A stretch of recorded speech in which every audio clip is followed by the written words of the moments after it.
So when I was pregnant twice, people would say to me, children, you know, they are a gift from the universe. They are. They are.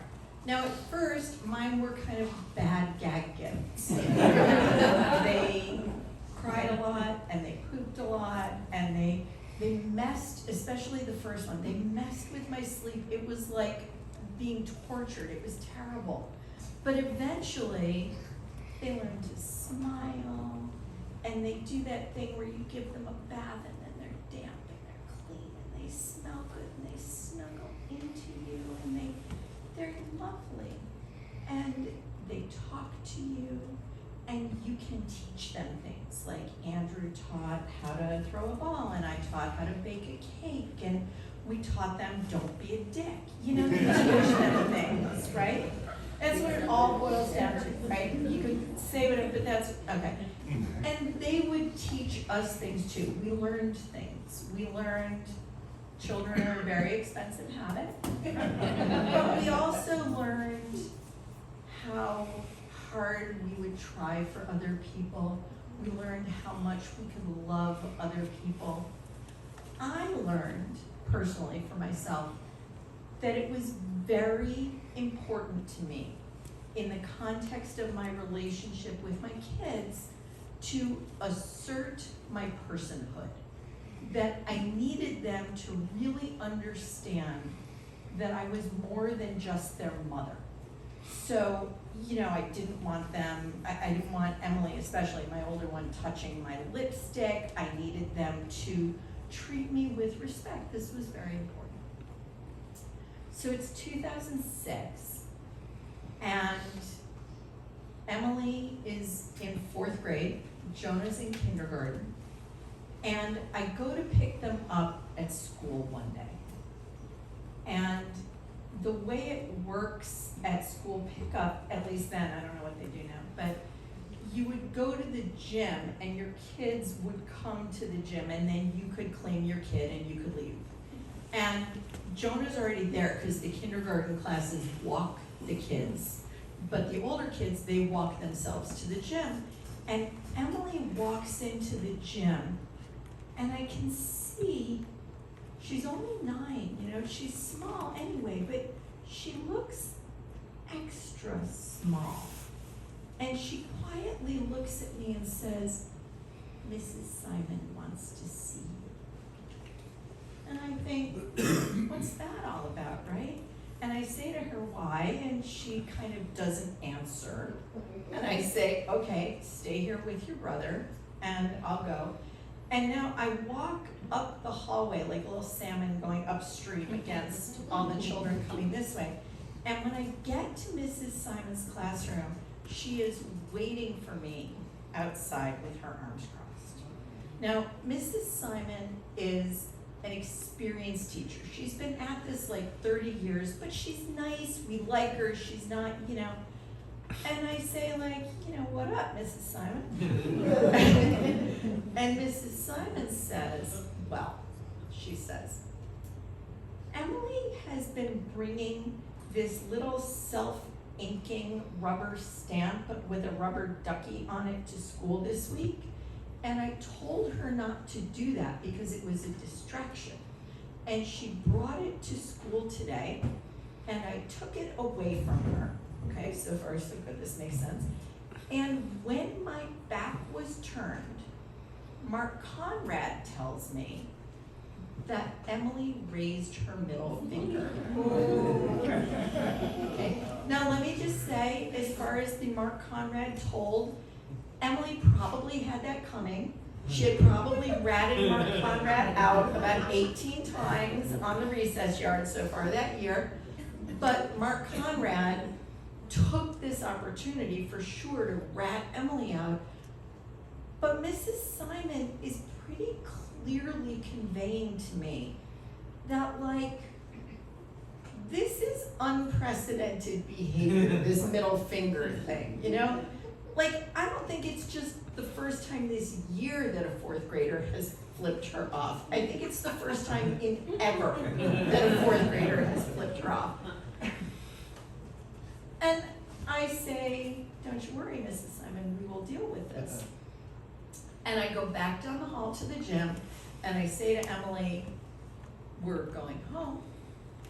But I'm really kind of perplexed, like, this is not in the books. This is totally off-book kind of stuff. There is nothing that has prepared us to deal with this moment. And we get home, and the way my house is built, you park in the garage and you walk in the basement and then go upstairs.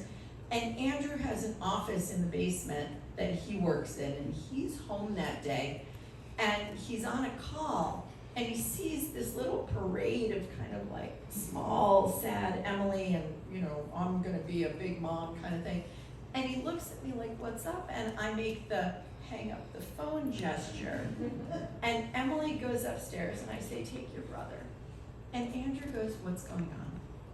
And I try to tell him, I really do. But I lose all composure. Like, I don't even know how to begin to tackle this one. It is so absurd that I'm dealing with now a fourth grader who has flipped off her teacher, and I start to laugh. And I start to laugh more. And I start to laugh so loud that I think 2 flights up in her room, Emily must be able to hear me. And for the second time in our marriage, the first time I was in labor, to keep me quiet, my husband, who is much bigger than I am, takes me in his arms and presses my face into his chest to quiet me down. And finally, get my act together. And we go upstairs to talk to Emily, right? And look, I know that my kids have probably heard a swear word or 2 along the way. I have habits. I try. Emily was 3. She stubbed her toe at my mother-in-law's house, went, son of a bitch. And my mother-in-law said, what did she say? I have no idea. We go upstairs, and we go in Emily's bedroom, and Andrew, who's really much better in this kind of situation than I am, he says to her, sweetheart, where did you learn this, and what do you think it means? He's very good at asking questions at the moment. And it's very clear that although she doesn't know the words for what this means, she's got the feeling figured out. And we talk about it a little more, and then she says, I have to tell you something. And we say, yeah. And she goes, sometimes when I get in trouble and you send me to my room, I close the door, and when you can't see me, I raise my middle fingers. I say, okay. And we do all the right things. We take away her privileges, and we make her write a letter to Mrs. Simon by hand and deliver it the next day, and we all go on from there. But I realize in this moment that this personhood, this respect that I have been so intent on claiming, is a two-way street. And that my children are more than people for me to teach and raise, that they are going to bring their own thoughts and feelings and needs and desires to the table. And that the most important thing that we can offer them is acceptance and respect. And I bring that forward over the years. And I can tell you that now, Emily's gonna be 26 tomorrow. Yeah. Jonah's 22 already. My children, they see me. Andrew knows from the way I'm laughing that it's Emily texting me on the phone, right? And Jonah too. And we have raised these 2 kids who are smart and funny and kind and not dicks.